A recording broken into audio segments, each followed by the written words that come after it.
Colonel McCarthy and Colonel James, for that wonderful introduction. Thank you all so much for coming here tonight and supporting this endeavor.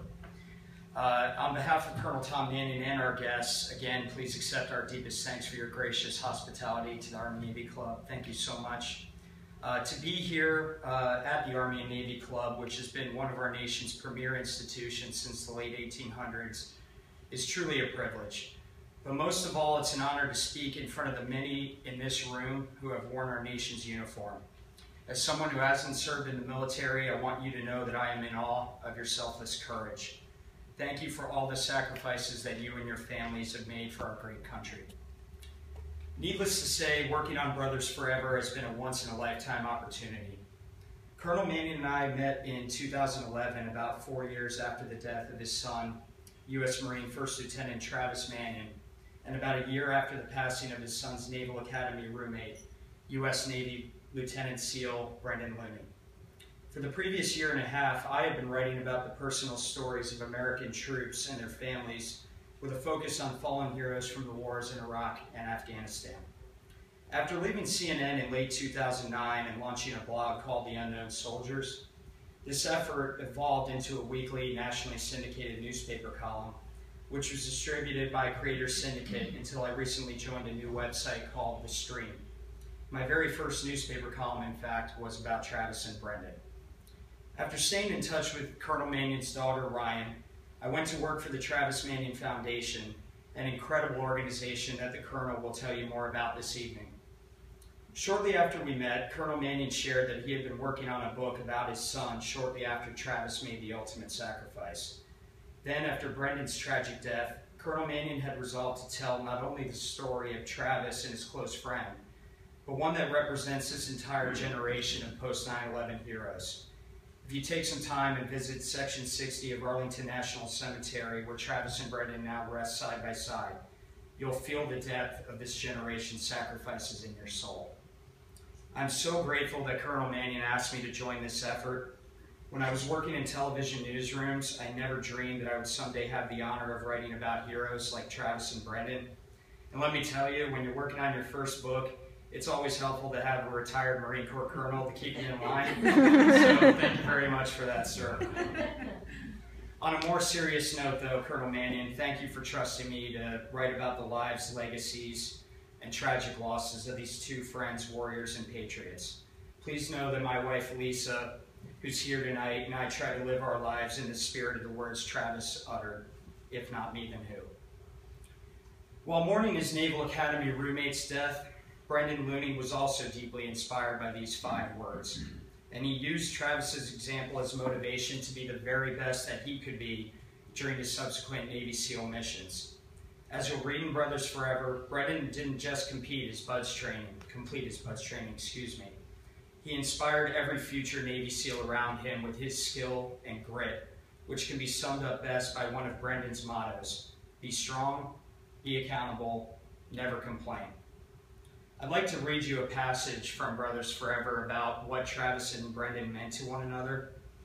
This scene actually unfolded just a few miles from here in the fall of 2007. The Mannions and countless relatives and friends were mourning the loss of Travis just before that year's Marine Corps Marathon in Washington. Their many supporters, which included Brendan, ran the marathon that year as part of Team Travis. Today, that team is known as Team Travis and Brendan. In this scene, Brendan, who's about to finish his Navy SEAL training, overcomes his grief to share some powerful words about his recently departed friend. Almost no one in the room knew that this young man was about to become a Navy SEAL. They just knew that he was a very close friend. After beginning by thanking the Mannion family and again looking toward their table, Brendan stopped. To his astonishment, tears were starting to form. In that moment, he realized, as he never had before, that Travis really wasn't coming home from Iraq. After again covering his lower lip, gently shaking his head and taking a breath so deep it was audible through the microphone, Brendan continued his speech. I was lucky enough to room with Travis at the Naval Academy for 2 years, Brendan said, pausing and taking a deep breath. Throughout our time, we became very close. Brendan was now on the verge of tears, and many could hear it in his voice. Though Brendan believed he was showing weakness, those watching him marveled at his courage in stepping up to the microphone. Clearly, this young man was in pain after losing someone so close. I think it was mostly because we had very similar views on many things and enjoyed a lot of the same activities, Brendan said. In a very short time, he became another brother to me. Still fighting tears, Brendan began to hit his stride, launching into a story about taking a trip to Texas with Travis for a wedding. Slowly but surely, he was overcoming his emotions, taking a few more deep breaths in between speaking. It was on this trip that Travis solidified his position in my family as an extended member of my family, said Brendan, who added that his mom, sister, brother, and fiance were all there. After sharing several humorous anecdotes involving his brother Billy and his unique rapport with Travis, Brendan had the tearful audience laughing. He showed them a funny picture of Billy and Travis from the trip, which helped everyone smile, including Brendan. It reminds me of all the good times we had, Brendan said in the picture. I think it also shows how easygoing and likable a person Travis was. As his voice began to crack, Brendan's well-guarded emotional levee finally broke. He was a great friend, and I'll never forget him, and I miss him, Brendan said. The ensuing ovation was universal, heartfelt, and lengthy.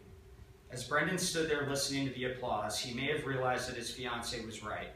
If there was ever an appropriate time to reveal his emotions, this was it. Your speech was beautiful, Brendan, Colonel Mannion's late wife Janet said afterward as Tom nodded in agreement. I know Travis was up there smiling. We also brought two things that we thought you should have, she continued. We meant to give them to you that night at the house. This is Travis's knife, Tom said.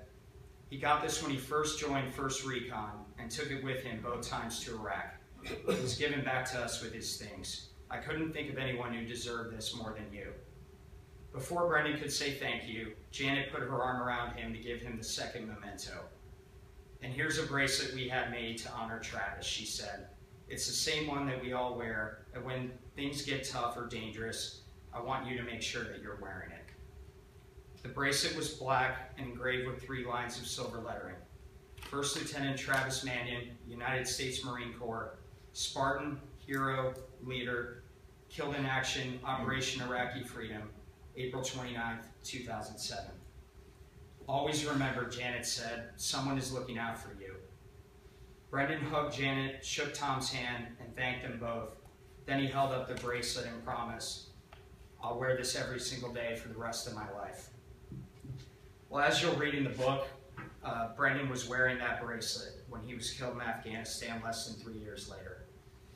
Brendan's wife, Amy, who was the single most important contributor to this book, told us that while many of Brendan's personal effects were recovered from the crash site, the bracelet given to her husband by Tom and Janet Mannion was never found. Long after U.S. troops leave Afghanistan, that bracelet will be buried somewhere in the mountains of a land where many of our nation's bravest men and women fought since the 9/11 terrorist attacks.